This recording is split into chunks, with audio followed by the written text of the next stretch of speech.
Hi, my name is Gerhard Schwartner, and welcome to Selling Power TV. Today, we have the great pleasure of meeting with Chris Lynch. He's CMO with Mindtickle, and that stands for Chief Amazing Officer.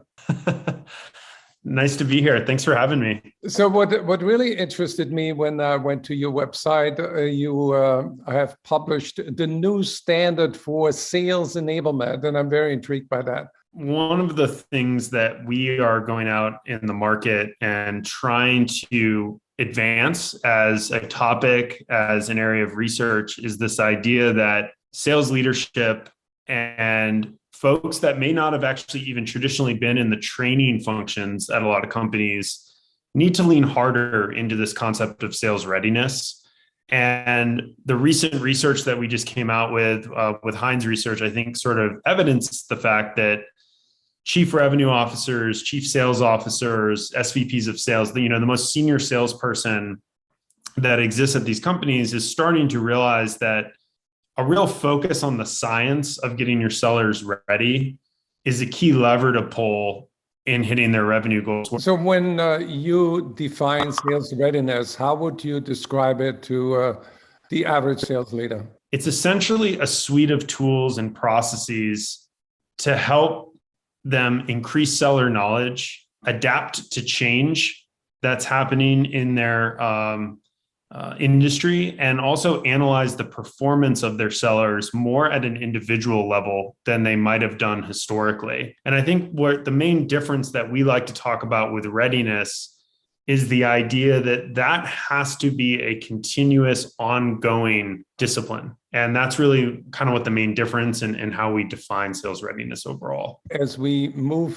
further along the path of digital transformation, it's not just readiness of people, but readiness of data.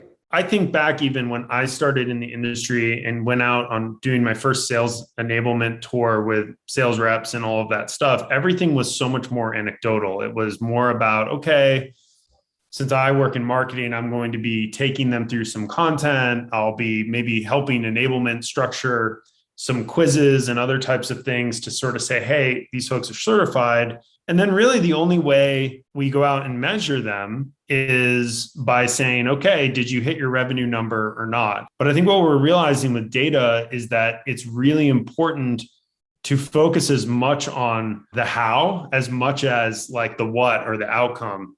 And so one of the things we found was that 8 out of 10 sales teams hit more than 75% of their quota when they prioritized a focus on individual seller productivity. And that's the pretty cool thing around how technology is evolving now is I think we can quantify sellers in a way that maybe wasn't as much available to us other than just all these cliches like, oh, well, this person has the it factor or one of those types of things.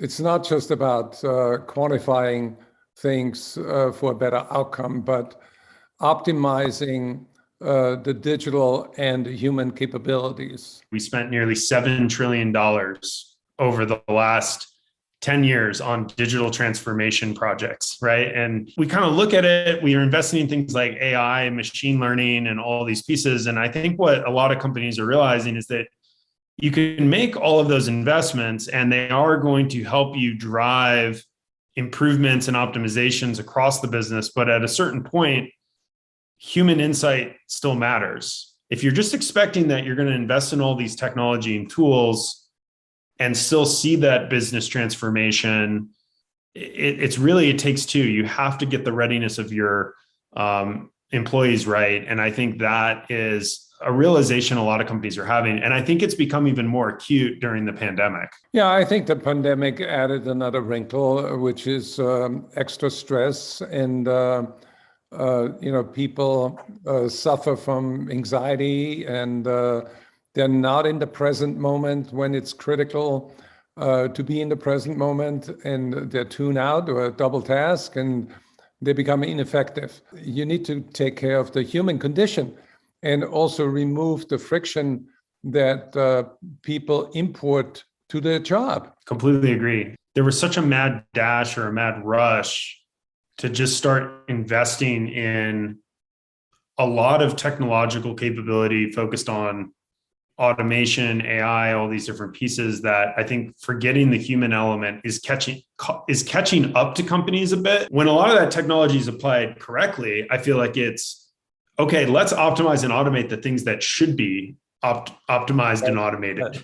And then I'm layering that insight on top of that. But in order to do that, we have to give them the skill sets and capability to thrive in what I think is one of the most challenging times in human history to stay on top of everything. I mean, it used to just be, well, there's me and there's these 2 to 3 other products. And as long as I can kind of stay on top of what's going on there, I can be pretty effective. And nowadays it's like probably those 2 or 3 competitors that you've had for a number of years are the things that are not keeping your head of sales up at night. It's these upstarts that are coming onto the scene and doing something faster, better, cheaper, where you can't just say, oh, we'll value sell our way there. There's some things you can't value sell your way out of when the economics don't look right. So I think that is, a major challenge that we're going to see and continue to see in the coming years.